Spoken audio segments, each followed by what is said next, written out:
অনেকের সাইকেলে কিরকম থাকে, এরকম টাইপের স্টেম থাকে বা এরকম টাইপের যে হ্যান্ডেল বার থাকে, তো এরকম টাইপের জিনিস থাকে।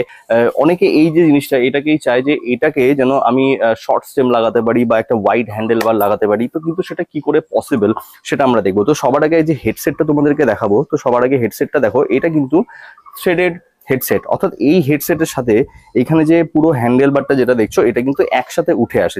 যার জন্য প্রবলেম কি হয়, তো তুমি এখানে তুমি একটু যদি ওয়াইড হ্যান্ডেল বার লাগাতে চাও তো এখানের মধ্যে পসিবল নয়। সবার আগে তোমার সাইকেলে যা যা অ্যাক্সেসরিজ আছে সেগুলোকে খুলে নিলে ভালো হয়। তো এইদিকে দেখো, এইদিকে কিন্তু 6 নাম্বার যে অ্যালেন কি রয়েছে এটা দিয়ে আমাদেরকে এটাকে লুজ করে নিতে হবে। আর এবার দেখো এটা কি সুন্দর এরকম করে বেরিয়ে চলে আসে। তো এরপরে আমাদের মেইন যে জিনিসটা সেটা হচ্ছে দেখো এরকম একটা স্টেম অ্যাডাপ্টার, এই স্টেম অ্যাডাপ্টারটা আমাদের লাগবে। তো এটা কি হবে, এটা এরকম করে বসে যাবে। তো সবার আগে তোমাকে কিন্তু স্টেমটা যেভাবেই হোক তোমার এই অ্যাডাপ্টারের মধ্যে কিন্তু লাগিয়ে নিতে হবে। এবার এই অ্যাডাপ্টারটাকে এরকম করে জাস্ট এরকম করে ইনস্টল করে দাও, বাস হয়ে যাবে।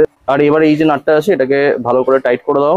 আর এবার জাস্ট হ্যান্ডেল বারটাকে ইনস্টল করে দাও এরকম নর্মালি একদম ইজিলি। তো ফাইনালি দেখো এখানে কিন্তু আমরা এই সাইকেলে কিন্তু থ্রেডলেস সিস্টেমের মতো যেরকম হ্যান্ডেল বার হয়, যেরকম স্টেম হয়, ঠিক সেরকম জিনিস কিন্তু আমরা এই সাইকেলে কিন্তু লাগিয়ে দিয়েছি।